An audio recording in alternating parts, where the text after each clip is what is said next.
নমস্কার, এলিট পলিটিক্সে আপনাদের স্বাগত জানাই। আপনাদের সঙ্গে রয়েছি আমি বিশ্বজিৎ।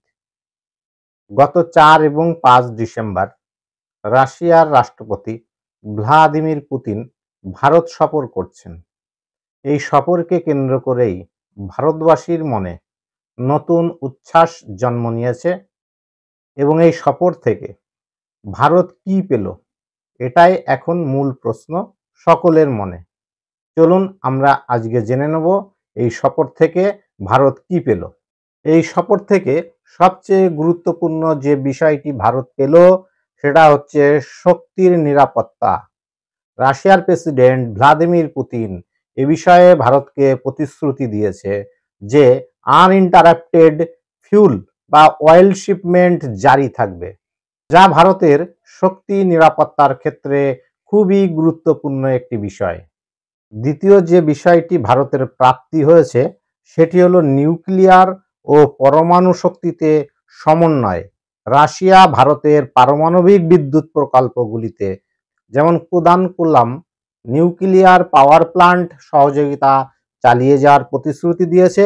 সেই সঙ্গে ভবিষ্যতে ছোট্ট রিয়েক্টর, ফ্লোটিং মডিউলার রিয়েক্টর বা পরমাণু ভিত্তিক চিকিৎসা, কৃষি এই সমস্ত প্রজেক্ট চালিয়ে যাওয়ারও আশ্বাস দিয়েছে। তৃতীয়ত, দুই দেশের মধ্যে বাণিজ্য বৈচিত্র্য ও নতুন সুযোগ তৈরির বিষয়েও অনেক আলোচনা হয়েছে। দুই দেশ একটি ইকোনমিক কোঅপারেশন প্রোগ্রাম টিল 2030 চালু করেছে, যার লক্ষ্য রপ্তানি, যৌথ উৎপাদন, নতুন শিল্প এবং সরবরাহ শৃঙ্খলের বিকাশ ঘটানো।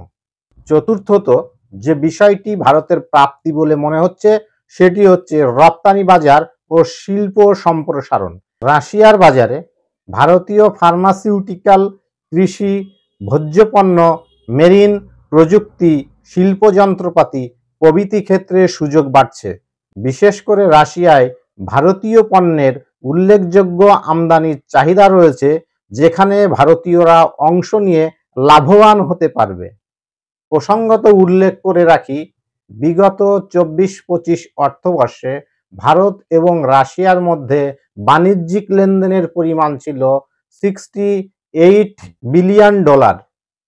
আগামী অর্থবর্ষে এই দুটি দেশ এই লক্ষ্যমাত্রাকে $100 বিলিয়ন নিয়ে যেতে চাইছে। এই শপথ থেকে ভারত পরবর্তীতে যেটা পেল সেটা হচ্ছে শ্রম অভিবাসন ও কর্মসংস্থানের সুযোগ। রাশিয়া থেকে শ্রম চাহিদার কারণে ভারত লেবার মোবিলিটি এর মধ্যে পড়ছে বিশেষজ্ঞ, কর্মী, প্রবাসী, যারা রাশিয়ায় গিয়ে কাজ করে অর্থ উপার্জন করার একটি সুযোগ পাবে। এই অভিবাসন প্রক্রিয়ার মাধ্যমে ভারতবর্ষের হাজার হাজার দক্ষ জনশক্তির জন্য একটি নতুন পথ খুলে গেল। এবার আসি এই সফরের সবথেকে গুরুত্বপূর্ণ দিক, অর্থাৎ ভারত রাশিয়া প্রতিরক্ষা সম্পর্কিত বিষয়। ভারত অনেকটাই রাশিয়ার কাছে প্রতিরক্ষার বিষয়ে নির্ভরশীল হয়ে থাকে, ফলে প্রতিরক্ষার ক্ষেত্রে ভারত কি কি সুবিধা পেল সেটা এবার আমরা আলোচনা করে নিই। প্রতিরক্ষা ক্ষেত্রে প্রথম যে সুবিধাটি ভারত পাচ্ছে সেটা হচ্ছে এই দুই দেশের মধ্যে reciprocal exchange of logistics support, এই চুক্তি স্বাক্ষরিত হয়েছে। এই চুক্তি স্বাক্ষর হলো, যার ফলে ভারত ও রাশিয়া একে অপরের সামরিক ঘাঁটি, পোর্ট, লজিস্টিক সুবিধা, রিফুয়েলিং, মেরামত, স্পেয়ার পার্টস সহ সহযোগিতা করতে পারবে। ফলে যুদ্ধ বা যে কোনো অপারেশনে ভারত ও রাশিয়ার সেনাবাহিনী অনেক বেশি নমনীয় ও কার্যকরভাবে কাজ করতে পারবে। পরের বিষয়টি হলো জয়েন্ট ম্যানুফ্যাকচারিং, স্পেয়ার পার্টস উৎপাদন বাড়ানো। রাশিয়ার তৈরি অস্ত্র ও সামরিক যন্ত্রপাতির জন্য স্পেয়ার পার্টস এবং উৎপাদন একসঙ্গে তৈরি করার সিদ্ধান্ত হয়েছে। অর্থাৎ শুধুমাত্র আমদানি নয়, ভারতেও উৎপাদন করতে হবে এবং ভারতেই উৎপাদন বাড়াতে হবে। ভারতের ক্ষেত্রে এতে অস্ত্র, যন্ত্রপাতি সংরক্ষণ, রক্ষণাবেক্ষণ ও দীর্ঘমেয়াদী স্বয়ংসম্পূর্ণতা বাড়বে। এই সফরে প্রতিরক্ষা ক্ষেত্রে কোনো নতুন চুক্তি হয়নি ঠিকই, তবে পূর্বের চুক্তি অনুযায়ী S-400 ট্রিম্প আকাশ প্রতিরক্ষা সিস্টেমের বাকি ইউনিটগুলো 2026 সালের মধ্যে সরবরাহের প্রতিশ্রুতি দিলেন পুতিন। সেই সঙ্গে আলোচনা হয়েছে নতুন মিসাইল সিস্টেম, আধুনিক প্রযুক্তির অস্ত্র ও সিস্টেম নিয়ে, যদিও সেক্ষেত্রে কোনো নতুন চুক্তির সিদ্ধান্ত এখনো হয়নি, এবং ভবিষ্যৎ প্রতিরক্ষা পরিকল্পনার উন্নতির জন্য আলোচনা হয়েছে S-500 ডিফেন্স সিস্টেম এবং নতুন প্রজন্মের জঙ্গি বিমান Su-57 এবং Su-57E নিয়ে। এছাড়াও অন্যান্য আধুনিক সামরিক প্রযুক্তি নিয়েও দুই দেশের মধ্যে আলোচনা হয়েছে।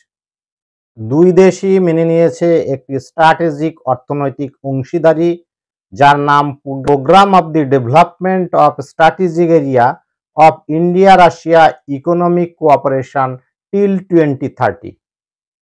এর মাধ্যমে 2030 সালের মধ্যে দ্বিপাক্ষিক বাণিজ্যের পরিমাণ দাঁড়াবে 100 বিলিয়ন মার্কিন ডলার। নতুন পেমেন্ট ব্যবস্থা নিয়েও আলোচনা হয়েছে। আর্থিক লেনদেন ডলারের পরিবর্তে কিভাবে রুপি রুবেলের মাধ্যমে করা যাবে সেটি নিয়েও দীর্ঘ এবং টেকনিক্যাল জায়গা থেকে আলোচনা হয়েছে। ভারতের ক্ষেত্রে আর একটি উল্লেখযোগ্য প্রাপ্তি হলো শ্রম, প্রশিক্ষণ, মাইগ্রেশন ও মানুষ বিনিময়।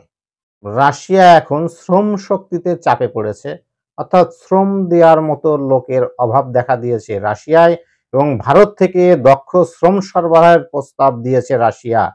ফলে অনেক ভারতীয় যুবক যুবতী যারা প্রযুক্তিগতভাবে দক্ষ, তারা রাশিয়ায় কাজের সুযোগ পেতে চলেছে। এই সফরের আর একটি অন্যতম প্রাপ্তি হলো বৈদেশিক ক্ষেত্রে ভারতের যে মূলনীতি স্ট্র্যাটেজিক অটোনমি, অর্থাৎ স্ট্র্যাটেজিক পার্টনারশিপ রিলেশন মেনটেন করার যে প্রবণতা ভারতের রয়েছে, সেই প্রবণতাকে সাপোর্ট জানিয়েছেন পুতিন।